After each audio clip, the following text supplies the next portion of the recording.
प्रार्थना है कि परमेश्वर आपके मन की आंखों को ज्योतिर्मय करे और जो वचन आज परमेश्वर आपको देता है वो सीधा आपके आत्मा में उतरे और आपका चरित्र बदलने का वो काम करे। मत्ती रचित सुसमाचार उसका 25वां अध्याय, उसमें हमको 10 कुंवारियों के विषय में देखने के लिए मिलता है। तो थोड़ा सवाल जवाब से हम शुरू करेंगे। सब लोगों को पता है मत्ती रचित सुसमाचार उसके 25वें अध्याय में जो 10 कुंवारियों का दृष्टांत है, तो उसमें लिखा है कि 5 समझदार कुंवारियां जिन्होंने अपनी कुप्पी में तेल भर लिया, जिनकी मशालें जल रही थी, और 5 मूर्ख कुंवारियां जिनकी मशालें भी जल रही थी, उनकी भी मशालें तैयार थी, जल रही थी, लेकिन उन्होंने अपनी कुप्पी में तेल नहीं भर लिया। और पता चला कि दूल्हा जो है उसके आने में देर हो रही है, तो वो सभी उगने लगी और सो गई। सभी सो गए, समझदार भी सो गई और मूर्ख भी सो गई। और आधी रात के है ना, आधी रात, जब आधी रात होती है तो हमको गहन अंधकार सामने आता है।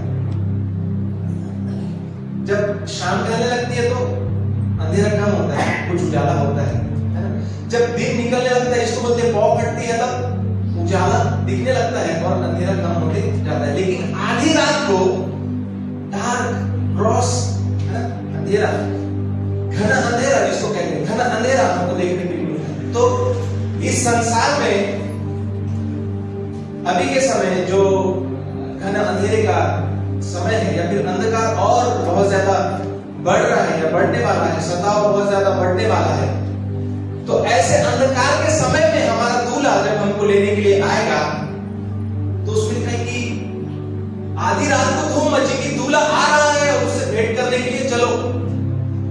सभी कुंवारियां 10 कुंवारियां उठ गई और अपनी अपनी मशालें ठीक करने लगी। और मूर्खों ने समझदारों से कहा कि हमको भी अपने तेल में से कुछ दो। मूर्खों ने समझदारों ने उनको मना कर दिया। उन्होंने कहा कि ये हमारे लिए और तुम्हारे लिए सफिशिएंट नहीं होगा, ये पूरा नहीं होगा, इसलिए आप ऐसा करो कि आप जाकर मोल लेने वालों के पास जाकर खरीद लो, मोल ले लो अपने लिए। और जब ये मोल लेने को जा रही थी, क्योंकि वो मूर्ख है, उन्होंने नहीं सोचा कि अरे हम जाएंगे और हमारा प्रभु अगर आ जाएगा तो हम क्या करेंगे। उन्होंने कहा कि ये तो सही बात है, मोल लेने वालों के पास जाएंगे। वो चली गई मोल लाने के लिए, और जब वो गई तब दूल्हा आ पहुंचा और जो तैयार थी वो विवाह के घर में चली गई।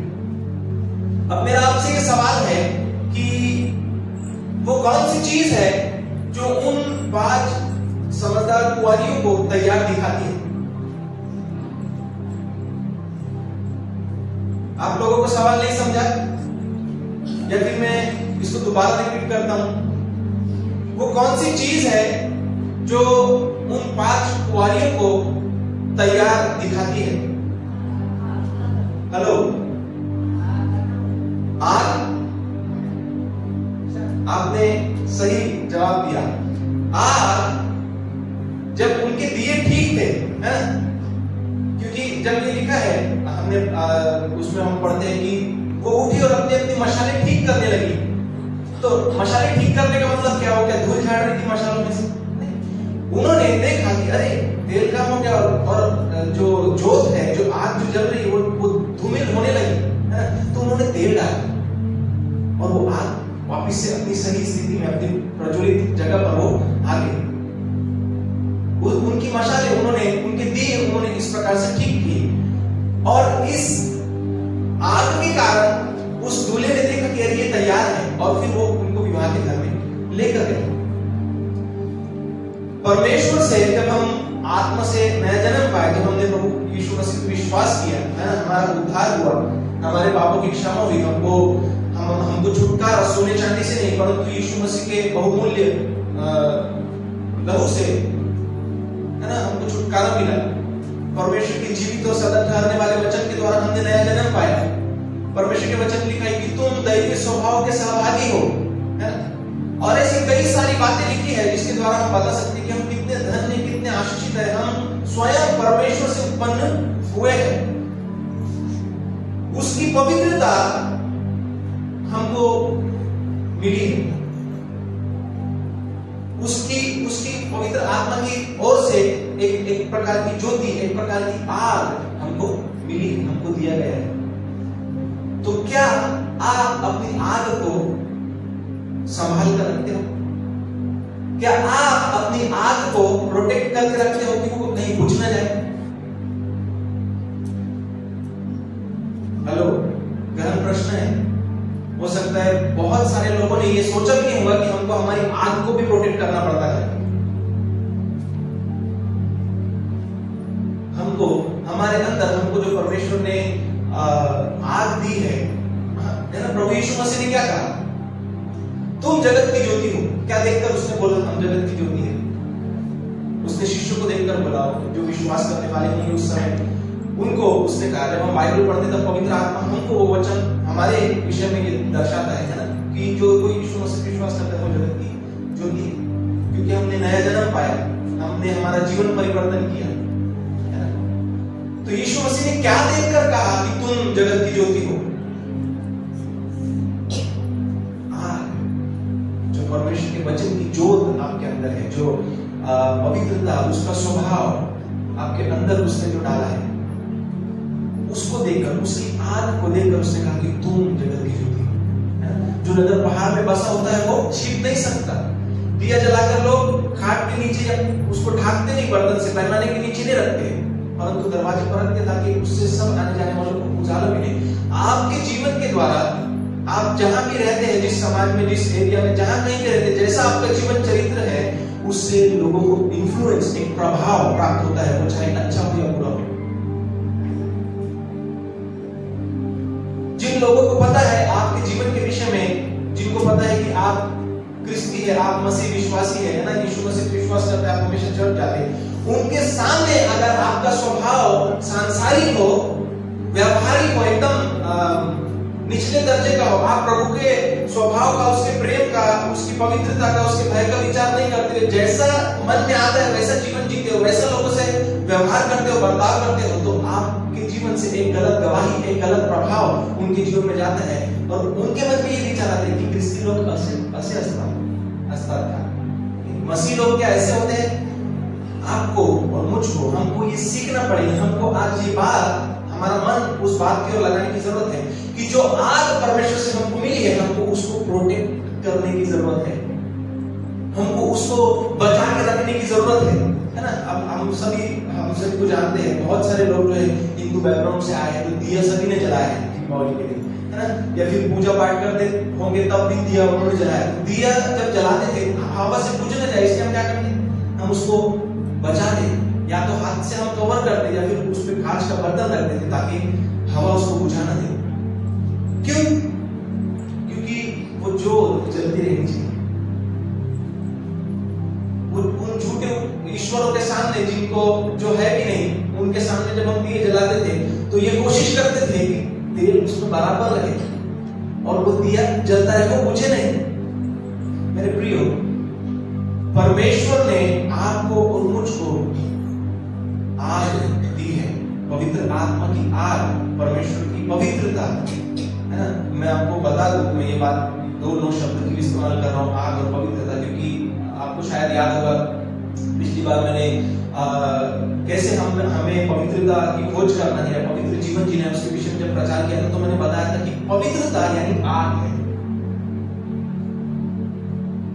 परमेश्वर का स्वभाव पवित्र है और हमारा परमेश्वर भस्म करने वाली आग है।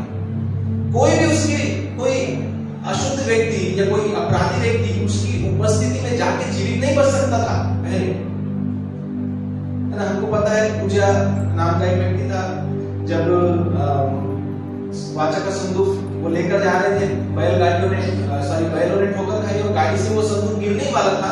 उसका अच्छा इंटेंशन था कि अरे परमेश्वर का जो संदूक है वो गिरना नहीं चाहिए, उसने हाथ बढ़ाया और तुरंत वो मर गया। हारून के बेटों ने, है ना, नियम के विरोध में, जो परमेश्वर ने आज्ञा नहीं दी थी, उन्होंने अग्नि ले जाके परमेश्वर को धूप चढ़ाना चाहा और वेदी में से आग निकली और उनको भस्म कर, क्योंकि वह अशुद्ध थे। परमेश्वर, हमारा परमेश्वर जो पवित्र है वो भस्म करने वाली आग है, और जो पवित्रता उसकी है वो आग को दर्शाती है, वो आग को रिप्रेजेंट करती है। मैं उसको इस प्रकार से कहता हूँ, पवित्रता आग है ना। उदाहरण, साधारण उदाहरण, आप इस स्लाइड को देखो या सूरज को देखो। सूरज हमको पता है कि एक आग का गोला है, जलता हुआ आग का गोला, हम उसको नहीं देख सकते काफी समय तक, हम उसको नहीं देख सकते काफी समय तक, क्या हम उसको एक मिनट भी ढंग से नहीं देख सकते। इवन इस लाइट को भी आप देखोगे कि आपके आंखों में तकलीफ होने लगेगी। पवित्रता को हम नहीं देख सकते, या फिर आग को ज्यादा देर तक हम नहीं निहार सकते। तो पवित्रता जो परमेश्वर से आपको मिली है, हमको उसको प्रोटेक्ट करना है। जो आग हमको परमेश्वर से मिली है, हमको उसको प्रोटेक्ट करना है। फिलिप्पियों की पुस्तक में भी वचन लिखा है कि तुम परमेश्वर को जगत में जलते हुए दीपकों के समान दिखाई देते। हमको बार बार परमेश्वर के वचन से देखने के लिए मिलता है कि हम परमेश्वर की ज्योति है। हमको प्रभु ने आग दी है, या हमको एक दीपक के समान, एक दिए के समान दिया जो बुझा हुआ नहीं, जिसमें आग की ज्योति होती जो जलता है, उसके समान हमको बताया गया है। तो अभी हमारा सवाल यह है कि हम हमारी आग को बचाए कैसे? How do we protect our fire? हमने हमारी आग को प्रोटेक्ट कैसे करना है? क्या कोई बता सकता है?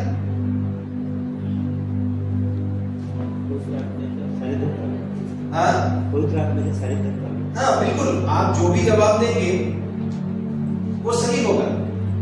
जैसे प्रभाकर दादा ने बताया कि पवित्र आत्मा के सानिध्य में, मतलब परमेश्वर की उपस्थिति में बने रहने के द्वारा हम अपनी आग को प्रोटेक्ट कर सकते हैं, और भी उसमें बातें हैं। एक बात मैं आपको बताऊंगा, अगर हम आत्मा में चल रहे हैं, हम आत्मा में अगर चल रहे हैं, तो हम हमारी आग को प्रोटेक्ट करके रख सकते हैं। Hello, walking in the spirit can protect your fire. आत्मा में चलना आपकी आग को प्रोटेक्ट करके रख सकते हैं। अब यही बात मैं क्यों बोल रहा हूं, आग को प्रोटेक्ट करने के लिए हमको आत्मा में चलना चाहिए। फिर तो आप ऐसा समझोगे कि मेरे संदेश का सब्जेक्ट ये नहीं है कि आग को कैसे प्रोटेक्ट करें, मेरे संदेश का सब्जेक्ट ये है कि आत्मा में कैसे चले। नहीं, मेरे संदेश का सब्जेक्ट जो है वो यही है कि अपनी आग को कैसे सुरक्षित रखें, उसके लिए हमको आत्मा में चलना पड़ेगा। अभी हमको आत्मा में क्यों चलना है, आइए हम कुछ वचन को देखें। गलतियों की पुस्तक उसका 5वां अध्याय, और हम पढ़ेंगे वचन 16 से। पर मैं कहता हूं, आत्मा के अनुसार चलो तो तुम शरीर की लालसा किसी रीति से पूरी न करोगे। आगे कुछ वचनों को हम पढ़ेंगे। तो पौलुस यहाँ पर बताता है कि मैं कहता हूं कि आत्मा के अनुसार चलो तो तुम शरीर की अभिलाषा किसी रीति से पूरी न करोगे। क्यों ऐसा हमको कहा गया है? क्योंकि परमेश्वर ने लिखा है कि हमारा जीवन मसीह में स्वर्गीय स्थानों में छिपा है ना। हमारा ध्यान, हमारी आंखें आत्मिक बातों की ओर, स्वर्गीय बातों की ओर होना चाहिए। हमारा जीवन, अनंत जीवन जो है वो यहाँ नहीं है, इस पृथ्वी पर नहीं है। जो नाशवान जग है उसमें हमारा जीवन नहीं है। हम अमर और अनंत जीवन की ओर, उस मार्ग में हम होंगे, क्योंकि हमारा प्रभु यीशु मसीह मार्ग, सत्य और जीवन है। उस मार्ग में जब हम हो लिए हैं, तो हमारा ध्यान आत्मिक बातों की ओर, स्वर्गीय बातों की ओर, परमेश्वर की बातों की ओर, उन बातों की ओर जिससे हमारा परमेश्वर खुश होता है, उन बातों की ओर जिससे उसके नाम को महिमा मिलती है, उन बातों की ओर जिससे हम उसको प्रकट कर सकते हैं, जिससे उसको खुश कर सकते हैं, उन बातों की ओर हमारा ध्यान होना चाहिए। इसीलिए पौलुस कहते हैं कि आत्मा के अनुसार चलो, शरीर के अनुसार नहीं। शरीर की अभिलाषाओं को खत्म करो, मारो। क्योंकि जब तुम आत्मा के अनुसार चलोगे तभी हम परमेश्वर के पुत्र ठहरेंगे ना। रोमियो की पुस्तक में लिखा है कि जितने आत्मा के चलाए चलते हैं वे ही परमेश्वर के पुत्र हैं। जब हम आत्मा में चलते हैं तो हम अपनी आग को प्रोटेक्ट करते हैं। हर एक शारीरिक काम, ध्यान रखिए, जैसे मैं ये बात बोल रहा हूं आपको कि जब आप आत्मा में चलते हैं तो आप आपकी आग को, उस पवित्रता को प्रोटेक्ट करते हैं, आग को प्रोटेक्ट करते हैं। उसी के विरोध में जब आप शरीर में जीते हैं, शरीर में चलते हैं, शारीरिक अभिलाषाओं को पूरा करते हैं, जो परमेश्वर को महिमा नहीं देती, अपने सुख विलास में आनंद में जीवन जीते हैं, तो आप शरीर में जीवन जीने के कारण उस पवित्रता को खोते हैं, उस आग को आप बुझाते हैं, है ना। और हमको परमेश्वर के वचन में इंस्ट्रक्शन दी गए हैं कि आत्मा को न बुझाओ, पवित्र आत्मा की आग को न बुझाओ। हम कैसे आग को बुझाते हैं, हमको उसमें देखने को मिलेगा। ये जो वचन है इसमें कुछ शारीरिक कामों की लिस्ट दी गई है, उसमें हम व्यक्तिगत लोग है ना, अपने अपने जीवन के विषय में आप विचार करें। जब आपको ऐसा लगता है जो बातें आती है, तो आप इधर उधर या एक दूसरे की तरफ ना देखें कि हाँ दो तो सब लगते हैं, हाँ वो व्यक्ति ऐसा करता है, नहीं। अपने जीवन के विषय में सोचें, उस स्केल पे, उस लिस्ट में अपने आप को चेक करें, तब आप पता चलेगा कि आपके जीवन की आग जो है वो आपने प्रोटेक्ट रखी है, जल रही है, या फिर पता नहीं क्या होगा उसको। तो आगे हम वचन पढ़ेंगे 17 वचन से।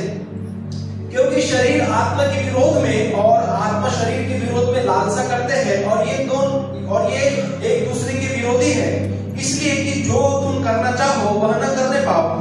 और यदि तुम आत्मा के चलाए चलते हो तो व्यवस्था के अधीन न रहे।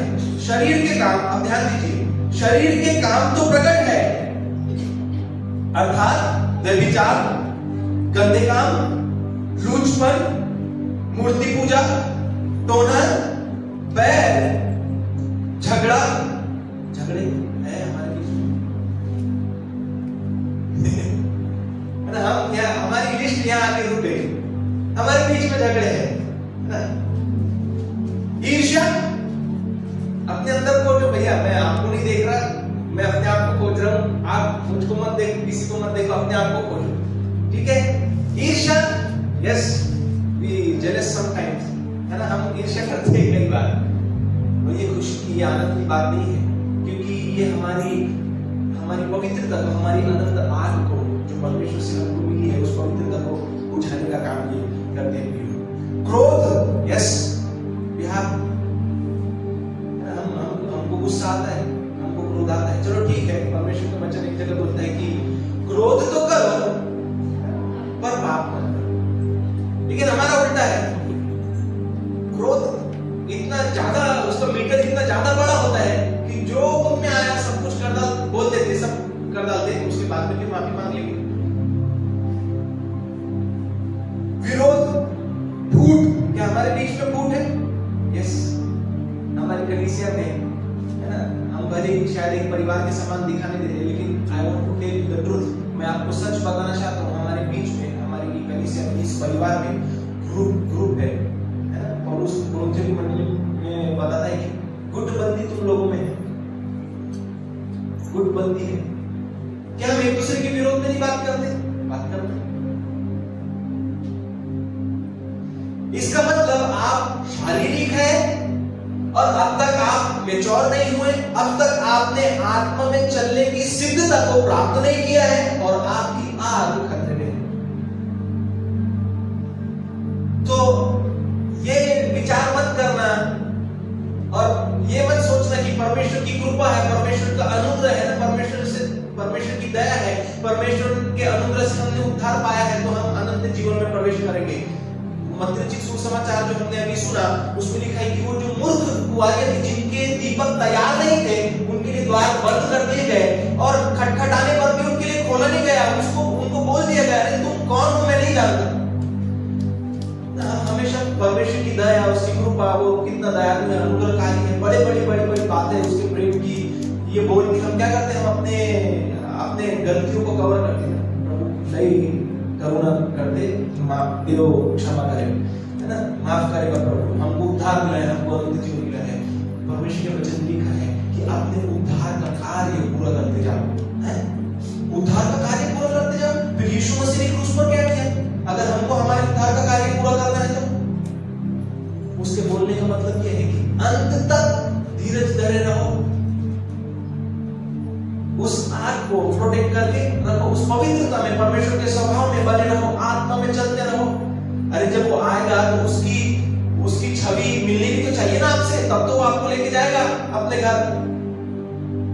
नहीं तो हमको वो उदाहरण भी पता है, विवाह के घर में सब लोगों को बुला बुलाया गया, एक व्यक्ति आया जिसने विवाह के कपड़े ही नहीं पहना। क्यों? क्योंकि उसने आत्मा में चलना नहीं सीखा था। उसको तो बुला दिया तो वो आ गया। उसको पूछा गया, बहुत प्यार से पूछा, दे भाई तूने विवाह के कपड़े नहीं पहने? तो उसके पास जवाब नहीं था देने को। तो उस घर के मालिक ने कहा कि इसको उठाओ और अंधकार में डालो। सो ऐसा मत समझिए कि प्रभु यीशु मसीह ने क्रूस पर बलिदान चढ़ा दिया, आपके पापों की क्षमा हो गई, आपको उद्धार मिल गया। ऑफ कोर्स आपको उद्धार मिल गया, लेकिन आपको उसको प्रोटेक्ट करके रखना है, अपनी आत्मा को प्रोटेक्ट करके रखना है। क्या आपको नहीं पता प्रभु यीशु मसीह ने कहा कि बहुत कम है वो लोग जो सकरे मार्ग में चलते हैं, है ना? कठिन है वो मार्ग जो जीवन को पहुंचता है। अकेला व्यक्ति जा सकता है। मैं आपको बताऊं, वो मार्ग जिसकी प्रभु बात कर रहे हैं, जो दरवाजे की प्रभु बात कर रहे हैं, उसमें दो जन नहीं चल सकते। आप ऐसे भी हो कि अगर दो जन निकलने की कोशिश करोगे नहीं निकल सकते, क्योंकि वो आपकी शेप का है। और चौड़ा है वह मार्ग जो विनाश को पहुंचता है। बहुत सारे विश्वास करने वाले भी विनाश को पहुंचेंगे। उसका कारण यह है कि उन्होंने सिद्धता को प्राप्त नहीं किया, प्रभु यीशु मसीह के पूरे डिलडोर को उन्होंने प्राप्त नहीं किया। इसलिए पौलुस इफिसियों की पुस्तक में और दूसरी जगहों पर कुरिन्थियों की पुस्तक में प्रार्थना करता है, परमेश्वर तुमको अपनी पहचान में ज्ञान और प्रकाश की आत्मा दे, तुम्हारे मन की आंखें ज्योति में हो, है ना? उसी इफिसियों की पुस्तक में 3 अध्याय में प्रार्थना करता है कि ताकि तुम जानो कि उसकी ऊंचाई, गहराई, लंबाई, चौड़ाई कितनी है, ताकि उसकी सारी भरपूरी तक परिपूर्ण हो जाओ। एक जगह कहता है कि जब तक हे बालक, जब तक तुम में मसीह का संपूर्ण स्वरूप न बन जाए, मैं जच्चा किसी पीड़ा सहता हूं। यहाँ पे जो आत्मिक माता पिता है, जो स्पिरिचुअल लीडर्स है, वो प्रार्थना करके, उपवास करके, है ना, अपने आप को एक आदर्श रख के आपको सिखाते, आपको समझाते, आपको उस मार्ग में चलाने की इच्छा रखते हैं। हम सब की यही चाहिए, हमारी कलीसिया की आत्मिक उन्नति हो, है ना, पवित्रता में, आत्मा में, दान वरदानों में बढ़े। सिर्फ इतना ही नहीं तो प्रार्थना में, जीवन में वो बढ़े, परमेश्वर के साथ चलने में, उसको पहचानने में, उसकी बातों को समझने में बढ़े। पर सारी कलीसिया मिलके अपने आत्मिक माता पिताओं पर, अपने आत्मिक स्पिरिचुअल लीडर्स पर डिपेंड रही है अब तक भी। इसलिए पौलुस एक जगह बोलता कि मैंने तुमको दूध पिलाया, अन्न न खिलाया, क्योंकि अब तक भी तुम उसको नहीं खा सकते हो। सो मेरे प्रियो, इससे पहले कि देर हो जाए, मैं हमेशा इस पूरे जो 2024 में जब भी मुझको मौका मिला, मैंने परमेश्वर के वचन से आप लोगों के सामने बातें की, तब हमेशा मैंने आपको बोला कि बी अवेयर, जागृत हो जाओ, है ना, समय कठिन है, अंधकार में। आपने हमेशा सुना ये बात मुझसे कि अंधकार बढ़ रहा है, जागृत हो जाओ, प्रार्थना में, जीवन में बढ़ो, प्रार्थना में जीवन आप रखो, प्रभु यीशु मसीह के साथ आपकी संगति होनी चाहिए। ये नहीं मैं कह रहा हूं कि आप अपना प्रोफेशन, अपना काम धाम, अपना जीवन, अपना परिवार छोड़ दो। इन सब जिम्मेदारियों को पूरा करते हुए प्रभु में चलते रहो। मैं आपको बताऊं, प्रभु में चलना साधारण नहीं है, आसान बात नहीं है। जब आप प्रभु में चलोगे तो आप देखोगे कि आप बिगड़ रहे हो, या फिर आपका शरीर, क्या बोलते हैं उसको मराठी में बोलते कि झिझक है ना, हमारा शरीर को घिसना पड़ता, हमको दुख होता, तकलीफ होता।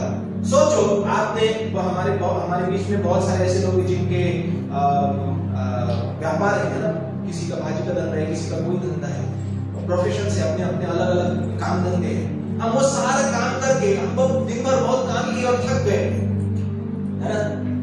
कभी कभी ऐसा हुआ कि इतना काम बढ़ गया कि आपको ठीक से खाने के लिए समय नहीं मिला, और ऐसी थकान में आप शाम के जाते, अपना सामान बांध बूंद के और घर को जाते और सोचते कि जैसे काहीतरी खायला दे आणि जेवून आराम करते।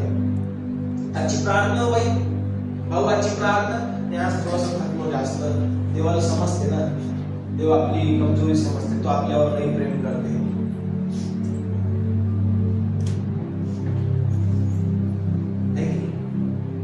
तो आपको ऐसा लगता है कि हाँ, परमेश्वर भला है, वो हम पर दया करेगा। अरे अब उसको दया करेगा, कब तक करेगा?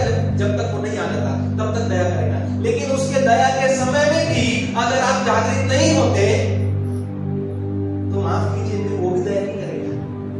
उसका कारण ये है कि आपने अपने उद्धार का काम पूरा नहीं किया, आपने अपने आप को प्रोटेक्ट नहीं रखा, आपने आत्मा में चलने के द्वारा सिद्धता को प्राप्त नहीं किया, आप उसकी समानता में नहीं ढाले गए, खुद को आपने नहीं ढाला। इसलिए वो आपको कह देगा कि मैं तुमको नहीं जानता। क्या आप ये सुनना चाहते हैं प्रभु परमेश्वर से कि मैं तुझको नहीं जानता? मैं आपको बताऊं, हम में से बहुत से दिलों में ये प्रार्थना है कि प्रभु हमको तेरे पैरों के पास वो जगह दे। हम सभी वो प्रार्थना करते हैं, हमारे सबकी दिल की गहरी इच्छा है कि प्रभु हमको तेरे पैरों के पास जगह मिले, हमको तेरे पैरों के पास जगह मिले। अब पहले यहाँ तो पैरों के पास आ जा, यही आने को, पैरों के पास आने के लिए तुमको मिन्नतें करनी पड़ती। तुम अपने नींद को नहीं मार सकते, तुम अपनी इच्छाओं को, अभिलाषाओं को नहीं मार सकते। तुम कहते हो मैं थका हुआ हूं, जब आप आत्मा, कभी मत सोचे कि मैं थका हुआ हूं। पता है क्यों? क्योंकि आप अकेले नहीं, परमेश्वर ने आपको अपना आत्मा सहायक के रूप में दिया है। भाई उसको बोलो लॉर्ड हेल्प मी, पवित्र आत्मा मेरी मदद करे, और वो आपको सामर्थ्य देगा। जहां आप 15 मिनट नहीं बैठ पाते थे, बाटा 2 घंटे आप प्रार्थना करोगे। हालेलुया। क्योंकि ये हम अपनी कुवत से, अपनी सामर्थ्य से नहीं करते, लेकिन क्योंकि हमारा पवित्र आत्मा हमारा सहायक है, ये ध्यान तो है ही नहीं। हमारा सारा ध्यान रहता है कि मैंने दिन भर इतना काम किया, मेरे को खाने को नहीं मिला, है ना, बहुत आज तो बहुत थक के, आज मेरा ये दुख, आज तो कमर ऐसा, और फिर हम क्या सोचते कि हाँ अभी खाना खा के हम आराम कर लेते, दूसरा दिन निकलेगा ना तो तब देखेंगे। तो आत्मा में चलना इसको नहीं बोलते। यीशु मसीह ने कहा जो कोई मेरे पीछे आना चाहता है ना, वो अपने आप का इनकार करे। अपने आप का इनकार करना मतलब क्या? कि अगर आपको, आप थके हुए हैं और अगर आपने दिन में प्रार्थना नहीं की और आपको प्रार्थना करना जरूरी है, तो आप ये भी कहिए कि ठीक है आज के दिन आओगे तो, है ना, रहने देते आज के दिन, कल देखेंगे। खुद का इनकार करने का मतलब ये है कि हाँ प्रभु मैं भले ही थका हुआ हूं, लेकिन फिर भी मेरी इच्छा है, मैं इच्छा नहीं रखता हूं, मैं चाहता हूं, मैं आता हूं तेरे पास। और उस थकान में जब आप अपने परमेश्वर के पास जाते हैं, आपको नहीं लगता आपका स्वर्गीय परमेश्वर सांसारिक पिता से ज्यादा दयालु, ज्यादा कृपालु, ज्यादा प्रेमी है? वो ये नहीं कहता कि अरे यार मेरा बेटा जो बहुत थका हुआ था, मेरी बेटी जो दिन भर के व्यस्त काम में फंसी हुई थी, थकी हुई थी, तब भी वो आई है मेरे पास, तो वो कितना ज्यादा नम्र नहीं देगा। जैसे पौलुस कहते हैं कि जब मैं कमजोर होता हूँ तभी मैं बलवान होता हूँ, है ना। वो मेरी निर्बलता में अपनी सामर्थ को देता है। हम हमारी निर्बलता के समय उसके पास नहीं जाते, हम सीधा बिस्तर में जाते। कहां जाते हैं हम जब शारीरिक रीति से निर्बल होते हैं, हम जब मानसिक रीति से निर्बल होते हैं। पहले तो मन ही हारता हमारा, है ना। दिन भर की परिस्थिति आंखों में जो रहती है, ये कर लिया, वो कर लिया, वो कर लिया, बहुत थक गए, बहुत दुख गया, दिन भर की परिस्थिति आंखों में रहती है। पहले हमारा मन ही हार जाता, शरीर तो बाद में बिस्तर में जाता। और फिर जब मन हार जाता है तो फिर हमारा शरीर अपने आप वो सारी बातें हमारे शरीर में देखने को मिलती है, सिम्टम देखने को मिलती है, क्योंकि विचार हमने ला लिए, हमने आत्मा को काम करने का मौका ही नहीं दिया। ये लिस्ट खतरनाक है। हमेशा अपने आप को इससे चेक किया करो, रोज ही प्रार्थना किया करो कि जैसे दाऊद प्रार्थना करता है कि प्रभु मुझको चेक कर, है ना, मुझको चेक कर और मुझको शुद्ध कर, देख कि कहीं मेरे जीवन में कोई ऐसी बात तो नहीं। तो ये लिस्ट है ना। हम आगे जाएंगे। फूट, विधर्म, दाह, मतवालापन, लीला क्रीड़ा और इनके जैसे और काम है इनके विषय में मैं तुमसे पहले से कह देता हूं, जैसा पहले कह भी चुका हूं कि ऐसे ऐसे काम करने वाले परमेश्वर के राज्य के वारिस न होंगे। 7 शब्दों में पौलुस बोल रहा, ऐसे ऐसे काम के करने वाले परमेश्वर के राज्य के वारिस न होंगे। और उसमें लिखा है कि इनके जैसे और काम, मतलब लिस्ट इतनी खत्म नहीं हुई, लिस्ट बाकी है।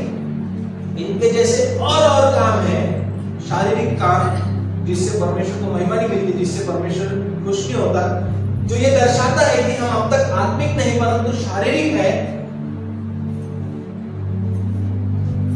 और इस तरीके से हम अपनी आग को जो परमेश्वर से हमको मिली हम बुझाते हैं।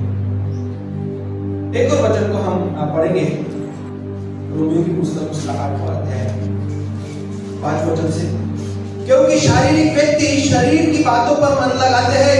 हेलो, ध्यान रखिए, ये आपको अगर पता करना है कि क्या मैं आत्मा से चलता हूं या नहीं, क्या मैं आत्मिक व्यक्ति हूं या शारीरिक व्यक्ति हूं, तो वहां पर लिखा है शारीरिक व्यक्ति शरीर की बातों पर मन लगाते हैं। अगर आप शरीर की बातों पर मन लगाते हैं तो ये साइन है आप आत्मिक नहीं परंतु शारीरिक है।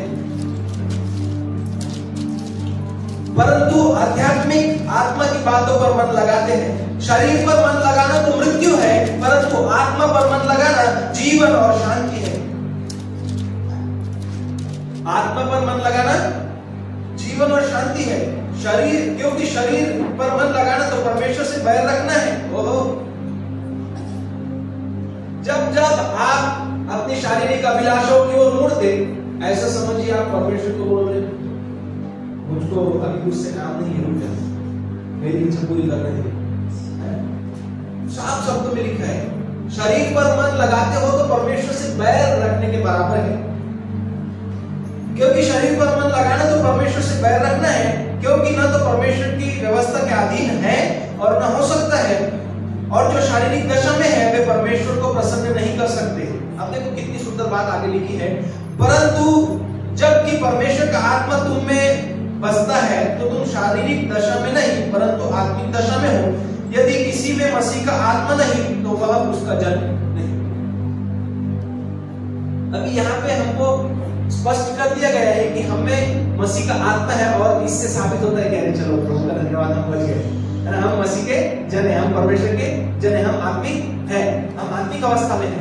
12-13 वचन उसमें लिखा इस प्रकार से, इसलिए है भाइयों हम शरीर के कर्जदार नहीं कि शरीर के अनुसार दिन काटे, क्योंकि यदि तुम शरीर के अनुसार दिन काटोगे तो मरोगे, यदि आत्मा से देह की क्रियाओं को मारोगे तो जीवित रहोगे।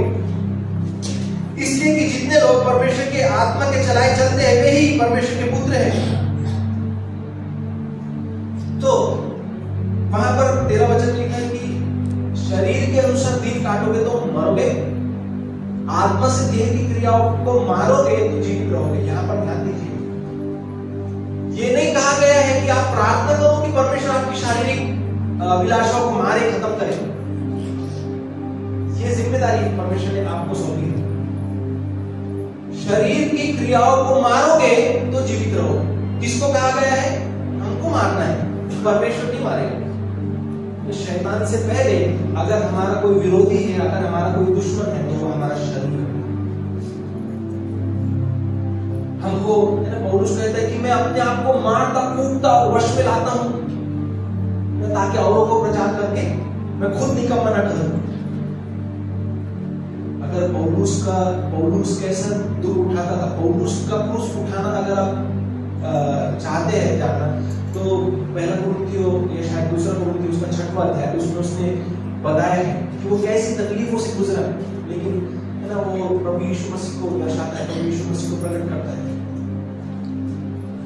आइए आगे हम कुछ वचनों में पढ़ेंगे। पहला कुरिन्थियों 3 अध्याय वचन 1 से 3। हे भाइयों, मैं तुमसे इस रीति से बातें न कर सका जैसे आत्मिक लोगों से, परंतु जैसे शारीरिक लोगों से, और उनसे जो मसीह में बालक है। अभी यहाँ पर हमारी सच्ची परिस्थिति पता चलती है, जबकि हमें मसीह का आत्मा है, जबकि हम परमेश्वर के जन हैं, मसीह के जन हैं, हम आत्मिक जन हैं, लेकिन हमारी अवस्था पौलुस यहाँ पर बताता है, क्योंकि तुम अब तक बालक हो। हमारी बाल्यावस्था, अब तक हम बालक की अवस्था में ही है। क्या सबका ध्यान है?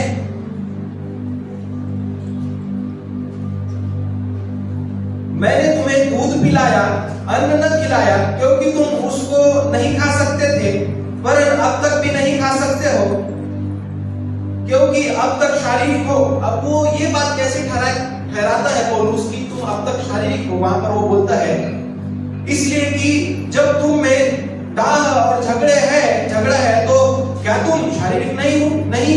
और क्या मनुष्य की रीति पर नहीं चलते? वहां पर उसने बताया है किस रीति से उसने अंदाजा लगाया कि तुम शारीरिक हो। जब तुम में झगड़े हैं, दाग है, तो क्या तुम शारीरिक हो? क्या तुम मनुष्य की रीति पर नहीं चलते? प्रभु यीशु मसीह का जीवन चरित्र आप देख सकते हैं और उससे सीख सकते हैं कि वो भी हमारे समान पूरे संसार में था, लेकिन उसने कभी भी अपने इमोशन को, अपने शारीरिक जो उसकी समझ थी उस पे निर्भर वो नहीं रहा। उसके अनुसार उसने किसी को जवाब नहीं दिया, उसके अनुसार उसने किसी से बर्ताव नहीं किया, परंतु वो कहते हैं कि जैसा मैं पिता को करते देखता हूं वैसा आप करता हूं।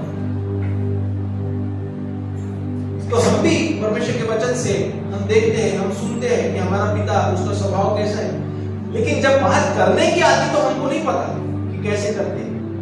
हमको हमारा मानवीय स्वभाव, हमारा पुराना आदम इतना ज्यादा एक्टिव है हमारे अंदर कि अगर किसी ने अरे बोला तो हम अबे बोलने को नहीं डरते। वो अपने आप उभर के आता, गुस्सा आता। हम सहन करने की ताकत नहीं रखते भैया। सहनशीलता के बारे में मत बोलो, माफ करने के बारे में मत बोलो। किसी ने हमको अगर भला बुरा कहा है तो भूल जाने के बारे में मत बोलो, क्योंकि वो तो ऐसे छपता है मानो गर्म लोहे से दाग दिया गया किसी हमारे मन पे, वो निकलती नहीं बात मन से, है ना। हमारे दिल में, चलो परमेश्वर के वचन से हम सीखते हैं कई बार, तो हमको ऐसा लगता है कि ठीक है, तुम्ही आम्हाला शिकवलेलं आहे ना देवाच्या वचनामध्ये की आपण माफ केलं पाहिजे, हम माफ करते हैं, लेकिन क्या करूं भैया, वो बात तो मन से ही जाती। जो उसने मुझको बोला था, जो उसने मुझको बोली थी, जैसे उसने मेरे साथ किया, वो बातें ना मन से ही जाती। क्यों? क्योंकि अब तक बाल्य अवस्था में बालक हो, तुमने अपने मन को काबू करना नहीं सीखा, तुमने अपने शरीर को काबू करना नहीं सीखा। इसलिए बाइबल में लिखा है कि मन असाध्य रोग से जड़ा हुआ है, सबसे धोखादायक वस्तु। लेकिन परमेश्वर के वचन में हम बहुत सारी जगहों से ये भी सीख सकते हैं कि हमारा मन कितना शक्तिशाली है, जो परमेश्वर से हमको एक वरदान के तौर पर मिला है। अगर हम हमारे मन को काबू में कर लें, अगर हम हमारे मन को चलाना सीख गए, तो हम अद्भुत जीवन जी सकते हैं। हमको बताया गया है वचन में कि सबसे अधिक अपने वचन की रक्षा करो, क्योंकि जीवन का मूल स्रोत वही है। परमेश्वर की आत्मा को पता है, या नीति वचन के लिखने वाले के ऊपर परमेश्वर की आत्मा ने बात प्रकट की कि मन ही है जो हमको चलाता है। इसको अगर तूने जीत लिया, सारी दुनिया जीत ली। आगे हम वचन पढ़ेंगे, कुलुसियों की पुस्तक उसका 3रा अध्याय। तेव्हा तुम्ही देवाचे पवित्र प्रिय असे निवडलेले लोक आहात, म्हणून करुणायुक्त हृदय, ममता, सौम्यता, लीनता, सहनशीलता धारण करा। अब यहाँ पे फिर से एक और लिस्ट दी गई है, और उसके नीचे एक और लिस्ट दी गई है जो हमको आत्मा के विषय में, आत्मा में चलने के विषय में बताती है। अपने उन अंगों को मार डालो जो इस पृथ्वी पर है। यीशु मसीह ने कहा, अगर तेरा हाथ तुझे ठोकर खिलाता है, अगर तेरी आंख ठोकर खिलाती है, तो उसको निकाल कर फेंक दे, इसको काट कर फेंक दे। अपने उन अंगों को मार डालो जो संसार में है। शरीर की अभिलाषा, आंखों की अभिलाषा, जीविका का घमंड, ये चीजें मेरे प्रियो हमारी आग को, है ना, वो बुझाती है। और वो ही एक चीज है जिसके द्वारा हम क्वालिफाई हो सकते परमेश्वर के साथ, उस दूल्हे के साथ, उसके राज्य में जाने के लिए। इट इज मस्ट कि हम अपने आग को प्रोटेक्ट करें। हम इसको नजरअंदाज नहीं कर सकते। अगर हमने नजरअंदाज किया तो हम सबसे बड़े मूर्ख ठहरे। और उसमें बताया भी गया है कि मूर्ख कुंवारी, ये गंभीर बात है। हमको हमारी आग को प्रोटेक्ट करना जरूरी है, ये बहुत ज्यादा इंपॉर्टेंट है। तो आत्मा में चलने के द्वारा हम अपनी आग को प्रोटेक्ट करते हैं। मैं आपको बहुत अच्छा उदाहरण बताना चाहता हूँ जो परमेश्वर ने मुझको प्रकट किया। बहुत सुंदर बात प्रभु ने बताई। शद्रक, मेशक, अबेदनगो के विषय में हम सबको पता है ना। हमको पता है कि राजा ने एक बड़ी सोने की मूर्ति खड़ी कराई और ये ढिंढोरा पिटवाया पूरे राज्य में कि जो कोई राजा के इस मूर्ति के आगे जब बाजे का शब्द सुनाई दे, अगर नहीं झुकेगा तो आग की भट्टी में डाला जाएगा। अब हमको पूरी घटना अब ये हुआ कि सभी लोग मैदान में जमा हुए और राजा भी और उसके मंत्री भी मैदान में जमा हुए। जब बाजे बजाए गए, सभी लोगों ने झुककर राजा की मूर्ति को नमन किया, दंडवत किया। लेकिन यहूदी 4 लोग, क्योंकि दानियल वहां उनके साथ मैदान में नहीं था, वो राजा के साथ था, इसलिए हम वहां दानियल को नहीं मिलते, या फिर उन्होंने दानियल ने जब वो लिखा तो उनको वहां पर नहीं मिला। तो शद्रक मेशक अबेदनगो जो प्रजा के साथ में खड़े थे, जो राजा के कर्मचारियों ही में से थे, उन्होंने राजा की मूर्ति के आगे नहीं झुका और उनको वार्निंग दी गई कि अरे तुम लोग जानबूझ के ऐसे करते हो क्या? अगर अब की बार मतलब दूसरी बार तुम अगर बाजू का शब्द सुनो और न करो, न झुको, दंडवत न करो, तो तुमको दधकते हुए भट्टे में, आग के भट्टे में डाल दिया जाएगा। उन्होंने जवाब दिया कि महाराज, हमको कोई जरूरत ही नहीं तुझको इस विषय में जवाब देने। दूसरी बात कि हम अपने परमेश्वर को छोड़कर किसी के आगे नहीं झुकते। फिर भी अगर हमको नहीं बचाना है तो हम अपने प्राण भी देने को तैयार है। अगर हमारा परमेश्वर हमको न छुड़ाए इस आग में से तो भी हमको चलेगा, लेकिन हम नहीं झुकेंगे। ये निर्णय जो उन्होंने उस मैदान में खड़े होते हुए समय नहीं किया, उनका जीवन चरित्र जब वो गुलामी से आ रहे थे तब से वैसे ही था। उन्होंने, आपको पता होगा, शद्रक मेशक अबेदनगो और दानियल को राजा का दिया हुआ भोजन है ना, जो अशुद्ध करता है, जो पुराने नियम के हिसाब से अशुद्ध भोजन ठहराया जाता था, तो मांस होता था सुअर का, और द्राक्षरस होता था, वाइन क्या बोल सकते, दूसरा शब्द दारू के लिए मदिरा होती थी, वो उनको दिया जाता था। वो इसलिए दिया जाता था कि ये लोग खा के हस्त पुष्ट चिकने पहलवान के समान दिखाई दे। लेकिन इन्होंने, क्योंकि इन्होंने निर्णय लिया कि हम अपनी पवित्रता को नहीं खोएंगे, हमको ये खाना नहीं चाहिए, है ना, उन्होंने ये दर्शाया कि we are walking in the way of the spirit, हम आत्मा में चलने वाले लोग हैं, भैया हमको चलने दो। अगर परिस्थिति ऐसी है कि हमारी गर्दन पे तलवार आती है तो चलेगा, हमको पवित्रता नहीं होनी, हमारा जीवन जाए तो चलेगा। उन्होंने एक ये किया, अग्रीमेंट किया, ठीक है, अगर ऐसी बात है कि हमारे कारण आपकी जॉब पर या आपकी जान पर आफत आती है तो 10 दिन तक हमको परखो, हमको सादा भोजन दो। अगर 10 दिन हम खाते हैं और राजा के जो भोजन खाने वाले लोग हैं उनसे ज्यादा हष्ट-पुष्ट अगर हम नहीं दिखते, अगर हम कमजोर दिखते, तो हम भी फिर शुरू कर देंगे। हम समझ जाएंगे कि हमारा परमेश्वर सामर्थ्य नहीं है, वो योग्य नहीं है कि सादे भोजन में हमको सामर्थ्य बलशाली बना सके। उन्होंने पवित्रता में चलने का निर्णय लिया और ये उनका रोजमर्रा का जीवन था। अभी हम जब पढ़ते हैं कि दानियल 3 टाइम प्रार्थना करता था, तो वहां पे हमको शद्रक मेशक अबेदनगो नहीं दिखते, लेकिन इसका मतलब ये नहीं कि शद्रक मेशक अबेदनगो प्रार्थना नहीं करते, है ना? उनका भी प्रार्थनामय जीवन था। इसका मतलब ये चारों मित्र परमेश्वर के आत्मा के मार्ग में चलते थे, उनका प्रार्थनामय जीवन था, वो आज्ञा पालन में जीते थे, वो पवित्रता में जीते थे। उन्होंने मरना पसंद किया लेकिन पवित्रता को खोना नहीं चाहते। तो जब ये बात आई, राजा ने कहा कि तुम ऐसा जानबूझ के करते हो। उन्होंने जवाब दिया, दूसरी बार बाजे बजाए नहीं, उनको डायरेक्ट आज्ञा दे दी कि ठीक है 60 पर भट्टे धक्का दो, क्योंकि निर्णय इन्होंने कर लिया कि इनको मरना है। उनके हाथ पैर बांधे गए। अच्छा, उनको मैं आपको बताता हूँ, जब हम पढ़ते तो हमको समझ में आता है कि उनके हाथ और पैर बांधे गए, लेकिन उनको पैर से लेकर पूरा बांधा गया। आप पढ़ो, उसमें उनके कपड़ों के साथ में, उनके मोजे, उनके अंदर के उन सब के साथ में उनको रैप करके उनको गोद में उठा के ऐसे फेंका गया। ये बात हमको पता नहीं कि कैसे ये एक्ट कैसे हुआ होगा। हमको हम ये नहीं अंदाजा लगा सकते, हमको पता नहीं कि वो भट्टा कैसे होगा, उसका दरवाजा ऐसा है या फिर ऊपर से है जो उनको डाला गया हो, हमको नहीं पता।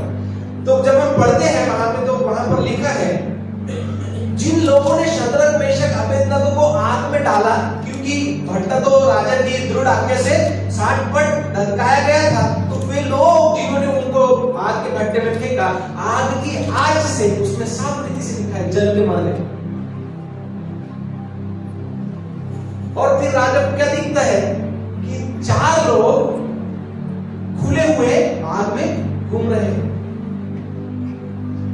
प्रभु ने मुझको बताया ये प्रकाशन है, क्योंकि शद्रक मेशक और अबेदनगो, दानियल, ये आग में चलने वाले लोग हैं, इसलिए जब वे आग में गए तो उनको कुछ नहीं मिला। जो व्यक्ति आत्मा में चलता है वो आग में चलता है। हालेलुया। क्योंकि उन्होंने अपनी शारीरिक अभिलाषाओं को खत्म किया, उन्होंने अपने आप को खत्म कर दिया और वो आत्मा में चले और आग में चले। और जब वे आग में गए तो आग उनको कुछ भी नहीं कर सकती। ऐसे ही आपको पता है हमारे जीवन में क्या आग है? हमारे जीवन के लिए आग का भट्टा क्या है? ये संसार, ये पूरा वर्तमान संसार, आपके आस पड़ोस के लोग जो आपके साथ बुरा बर्ताव करते, जो आपका विरोध करते, जो आपको मसीह का होने के कारण विरोध करते, जब आपके जीवन में पूरी पूरी परिस्थिति आती है ना, जैसे आपको कहते हैं कि हे मेरे प्रिय भाई हो, जब तुम नाना प्रकार की परीक्षाओं में पढ़ो तो इसको पूरे आनंद की बात समझो। जब हम दुख तकलीफ समस्या तूफानों से होकर गुजरते हैं वो हमारे लिए आग के भट्टे के समान है। और जो लोग आत्मा में चलते हैं उनके लिए वो दुख तकलीफ समस्या एक जयवंत होने का कारण होती है। हालेलुया। वो शिकायत करते नहीं फिरते, वो अमेज करते नहीं फिरते कि अरे माझ्यासोबत असं काम होऊन राहिलं, मी तर लई प्रार्थना करते, मी तर चर्चला जाते, मी तर दान करते, हे करते ते करते, काहून असं आपण तर एवढे मोठे देवाला मानतो, मग काहून ऐसा क्यों होता है, हमारे साथ क्यों होता है, क्यों ऐसा होता है? अरे भैया ये तरीका है परमेश्वर का। परमेश्वर आपको अगर ऊंचे स्तर पे लेके जाना चाहता है ना तो आपको पुराना शेल तोड़ना पड़ेगा, है ना। पुराना जो आपका कवच है उसको तोड़ना पड़ेगा, तब आपको नया परमेश्वर करेगा। ये तरीका है। जब आप आत्मा में चलते हैं तो आग में चलने के समान वो है। और जो आत्मा में चलता है उसके लिए सांसारिक दुख तकलीफ, है ना, कमी घटी कोई मतलब नहीं रखती। पौलुस कहता है कि मैं भूखे रहने में, उपवास करने में, है ना, मुझको कोई फर्क नहीं पड़ता, क्योंकि जो मुझे सामर्थ्य देता है उसमें मैं सब कुछ कर सकता हूं। इसीलिए मेरे प्रियो, आत्मा में चलना आप सीखिए। आत्मा में चलने के द्वारा आप अपनी आग को प्रोटेक्ट करके रख सकते हैं। मेरे प्रियो, मेरी दिल से गहरी इच्छा, मेरी प्रार्थना है कि परमेश्वर आपको ये सामर्थ्य दे। परमेश्वर की इच्छा है कि आप प्रभु यीशु मसीह के संपूर्ण चरित्र में ढल जाए। आप आत्मा में चलना सीखें, आप खुद का इनकार करें, आप अपनी शारीरिक अभिलाषाओं को खत्म करें, क्योंकि दिन पूरे हैं, संसार का अंत निकट है ना। मैं आपको बताता हूँ एक बात जो प्रभु ने मुझको कही, शायद बुधवार मंगलवार की बात है, तो दोपहर की मैं प्रार्थना कर रहा था। मुझे जैसे पता है कि मुझको रविवार के संदेश के लिए प्रार्थना करनी है, और मैं प्रार्थना में था और प्रभु ने मुझको ये बात कही, और उसी के द्वारा फिर मैंने संदेश तैयार किया। प्रभु ने मुझको ये बात कही कि अपनी मशाल में आग, अपनी कुप्पी में तेल लिए तैयार रहे, क्योंकि मैं जल्द आने वाला हूं। हेलो, क्या कहा प्रभु ने? अपनी मशालों में आग, अपनी कुप्पी में तेल लिए तैयार है, क्योंकि मैं जल्द आने वाला हूं। सो जब आप आत्मा में चलते हैं, आपको कोई भी सांसारिक आग आपका कुछ नहीं बिगाड़ सकता। पैसों की प्रॉब्लम है, कमी घटी जा रही, फाइनेंशियल क्राइसिस आप फेस कर रहे हो, कोई प्रॉब्लम नहीं, हमारा पुरवठा करने वाला परमेश्वर है ना। जब हम विश्वास में चलते, हम आत्मा में चलते। जब हम प्रार्थना में जीवन में चल रहे, प्रार्थना में जीवन हमारा है, हम आत्मा में चल रहे। जब हम वचन में चलते हैं तब हम आत्मा में चलते हैं। जब हम मना करते हैं कि नहीं मैं गुस्सा नहीं करूंगा, नहीं मैं प्रार्थना करूंगा, नहीं मैं आशीष दूंगा, नहीं मैं अपने मुंह से गालियां नहीं दूंगा, नहीं मैं झूठ नहीं बोलूंगा, तब हम आत्मा में चल रहे हैं। आपका एक आत्मिक काम, या आपने जब अपने आप को डेडिकेट किया, समर्पित किया, अपने आप को प्रभु के लिए दे दिया कि प्रभु मैं आपसे ऐसा जीवन जीऊंगा, जब आप उस कार्य को करते हो, जब आप प्रार्थना को, उपवास को, वचन को, है ना, परमेश्वर के स्वभाव में चलने को, क्षमा करने को, जो भी बातें आपको परमेश्वर के ओर से आती है, वो जब आप करने का ठहराते हो, जब आप उसको करते हो, एक ताजा तेल आपके अंदर आता है। हालेलुया। मुझको बताओ, आप अपनी कुप्पी में तेल कैसे भर सकते हैं? क्योंकि भैया ये तो लिटरली नहीं है ना, सांसारिक नहीं है कि बॉटल आपको रखना है हमेशा। यीशु मसीह दूल्हा बन के आएगा तो बता दे प्रभु हमारे पास तेल भी है और हम पता नहीं हम जल रहे हैं, नहीं, लिटरली नहीं है। हम कैसे पता लगाएंगे कि तेल है तेल कहां से जमा करना है। जब आप आत्मा में चलते हैं तब एक ताजा तेल पवित्र आत्मा की ओर से आपको प्राप्त होता है, आपकी वो आग और ज्यादा प्रज्वलित होती है। उसी के विरोध में जब आप सांसारिक काम करते हैं तो तेल घटता है, आग बुझती है। एक दुष्टात्मा जो इसके विषय में बहुत ज्यादा जागृत है, आपसे कई गुना ज्यादा, उसके बारे में आपको बताना चाहता हूं, फिर हम खत्म करेंगे, प्रार्थना करेंगे। उसको बोलते हैं मॉनिटरिंग स्पिरिट्स। 24/7 है ना, 24/7 को हम पर नजर रखे रहती है। क्या नजर? उनका फोकस, उनका गोल जो है हमारी आग को बुझाने का, उनका काम है हमारी आग को बुझाना। तो वो क्या करते? वो 24/7 आप पे ध्यान रखते, आप पे वॉच रखते। आप कौन से शॉप में जा रहे हैं, आप क्या कर रहे हैं, आपका व्यवहार कैसे, आप कैसे बात करते हैं, आप क्या बोलते हैं, आप जब आप अकेले में होते हैं तब आप क्या कर रहे हो, क्या बोलते हो, आप क्या सोच रहे हो, है ना, आपकी सोच से क्या बाहर आता है। जब आप अकेले फोन में हो तब आप क्या करते हो, किसी व्यक्ति के साथ आपका क्या रिश्ता है, क्या बर्ताव है, क्या बात आप कर रहे हो, क्या आप अपने पति के साथ, पत्नी के साथ विश्वास योग्य हो कि नहीं, आप अपने माता पिता के साथ विश्वास योग्य हो कि नहीं, अपनी कलीसिया के साथ, अपने लीडर लोगों के साथ, परमेश्वर के साथ में आप विश्वास योग्य हो कि नहीं। ये सारी बातें वो बहुत ध्यान से, बारीकाई से आपके जीवन की स्टडी करते हैं। और जो कुछ भी रिपोर्ट आता है वो ले जाकर अपने मालिक को, उस शैतान को देते हैं, दिस इज द रिपोर्ट, है ना। और फिर वो आपकी कमजोरियों को देखता, अच्छा अकेले में तो कुछ तो भी थोड़ा चलता है इसका, हाँ अपने बॉस के सामने अच्छा रहता है, जो बड़े चाली जिसको बोलते है ना, और बाद में फिर पूरा बोलते हैं हाँ ये कमजोरी हमने पकड़ ली। हाँ अपनी इमेज बचाने के लिए झूठ बोलते हैं। ये सारी बातें, वो सारी रिपोर्ट को कलेक्ट करके आपके जीवन में जाल को बिछा दे, आपको पाप में फंसा दे, और बजाय शारीरिक आत्मा में चलने के हम शरीर में चलने वाले होते, और फिर हमारी आग में ये मॉनिटरिंग स्पिरिट्स जो है उनका सारा ध्यान, उनका गोल आपकी आग पर है।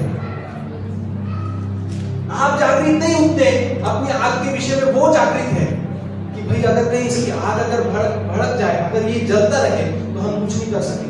मान लो मैंने इसके पहले एक बार बताया था कि शैतान आपको अपने रडार में स्कैन करता है ना। जैसे प्रभु यीशु मसीह ने कहा कि इस संसार का सरदार आता है और मुझ पर उसका कोई अधिकार नहीं। क्यों? क्योंकि प्रभु यीशु मसीह में कोई अंधकार की बात पाई नहीं जाती। लेकिन क्योंकि हमारे जीवन में कहीं कहीं अंधकार की चीजें हैं, जब शैतान हमको स्कैन करते हैं उसके स्क्रीन पे, उसके रडार पे, तो हम तुरंत पकड़े जाते हैं। अरे झूठ इसमें है, पाप इसमें है, आलस इसमें है, लालच इसमें है, विचार इसमें, ये गालियां देता है, ये झूठ बोलता है, ये तो गुस्सा में श्राप देता है। तो वो जब स्कैन करता है तो वो पकड़ता है और उसी के अनुसार हमको जुए में दबाता है। आत्मा में चलना हमारे कलीसिया के लिए, आपके व्यक्तिगत जीवन के लिए बहुत ज्यादा जरूरी है। प्रभु यीशु मसीह की पहचान में, उसके चरित्र में बल ढलना बहुत ज्यादा जरूरी है। एक दिन, एक घंटा, एक पल, हर दिन, हर समय आपके लिए जरूरी है कि आप जागृत रहे कि परमेश्वर की आग और पवित्रता में मैं बना रहूं, मैं आत्मा में चलूं। ये नहीं कि कलीसिया में हम प्रार्थना करते समय, आराधना करते समय, घर में बाइबल पढ़ते समय जागृत है, बाद में जब बाइबल बंद हो गई तो हम आत्मा से निकल के शरीर में आ गए और जो जी में आया वो कर रहे। हमको 24/7 जैसे उनका हमारी और ध्यान रहता है, वैसे 24/7 हमने ध्यान रखना चाहिए कि क्या मैं मेरे परमेश्वर को खुश कर रहा हूँ, क्या मेरा चाल चलन आत्मा में चलने के बराबर है, क्या मैं मेरे जीवन के द्वारा प्रभु को महिमा मिल रही है, क्या मैंने शारीरिक अभिलाषा को पूरी करके, क्या मैं आलसी होकर मेरे परमेश्वर को दुख तो नहीं दिया, क्या मैं व्यर्थ टाइम तो अपना बर्बाद नहीं कर रहा हूँ, बजाय व्यर्थ टाइम बर्बाद करने के मैं प्रार्थना कर सकता, परमेश्वर के वचन पे मनन कर सकता। जरूरी नहीं कि बाइबल लेकर ही मनन कर रहे हो, आप बैठे हो, आप अपने मन से निकाले, आपने बहुत सुना है, बहुत पढ़ा है, और निकाले और विचार करें, प्रभु से सवाल करें और बातें करें, प्रभु से पूछे। आप एक आत्मिक अवस्था में चले, आत्मिक अवस्था में होने के लिए आपको बुलाया गया है। तो मेरे प्रियो, आपको आपकी आग को प्रोटेक्ट करना जरूरी है। आपको आपकी आग प्रोटेक्ट करना है। इस संसार में बहुत सारे परिस्थितियां हैं जो आपको आपकी आग को बुझाती है, दुष्ट आत्माओं का काम है। लेकिन हमने अब तक नहीं सुना ये वचन, ये संदेश ऐसा हमने नहीं सुना कि हमको हमारी आग को बचाना है, कि हम में कोई आग है भी है नहीं। तो उस वचन को जो मैंने शुरुआत में बताया हम पढ़ेंगे फिलिपियों की पुस्तक उसका 2 अध्याय वचन 12-13-14। इसलिए हे मेरे प्रियो, जिस प्रकार तुम सदा से आज्ञा मानते आए हो, वैसे ही अब भी न केवल मेरे साथ रहते हुए पर विशेष करके अब मेरे दूर रहने पर भी डरते और कांपते हुए अपने अपने उद्धार का कार्य पूरा करते जाओ, क्योंकि परमेश्वर ही है जिसने अपनी स्वेच्छा निमित्त तुम्हारे मन में इच्छा और काम दोनों बातों के करने का प्रभाव डाला है। सब काम बिना कुड़कुड़ाए और बिना विवाद के किया करो, ताकि तुम निर्दोष और भोले होकर टेढ़े और हठीले लोगों के बीच परमेश्वर के निष्कलंक संतान बने रहो, जिनके बीच में तुम जीवन का वचन लिए हुए जगत में जलते दीपकों के समान दिखाई देते हो। आपका दीपक जल रहा है क्योंकि परमेश्वर का वचन हम में है। हमको परमेश्वर के आत्मा से एक पवित्रता, एक आग हमको दी गई है, उसको प्रोटेक्ट हमको करना है, उसको उसमें बने रहना, उसको बनाए रखना है। लेकिन अगर हम शरीर में चलते हैं तो माफ कीजिए, आपका तेल भी सूख गया है और आपका आग भी बुझ गई। लेकिन जिस समय आप आत्मा में चलते उस समय एक ताजा तेल आपको दिया जाता है, और जो आत्मा में चलते उनको सांसारिक आग, सांसारिक तूफान, हवा, है ना, आंधी भी बिगाड़ नहीं सकती कुछ। हम प्रभु में मजबूत और दृढ़ बने रहेंगे, क्योंकि हमने सिद्धता का मार्ग पकड़ लिया, हम सिद्धता की ओर बढ़ चले। हम शरीर में अब जीवन नहीं जीते, हम अब आत्मा में जीवन जीते हैं, और मसीह के चरित्र में, उसकी परिपूर्णता में हम बढ़ चले। हालेलुया। कितने लोग इस वचन के द्वारा आशीषित हुए? अपने आजू बाजू वालों से बोलिए, अपनी आग को बचा के रखो, अपनी आग को बचा के रखो, अपनी आग को बचा के रखो, आत्मा में चलो। हालेलुया।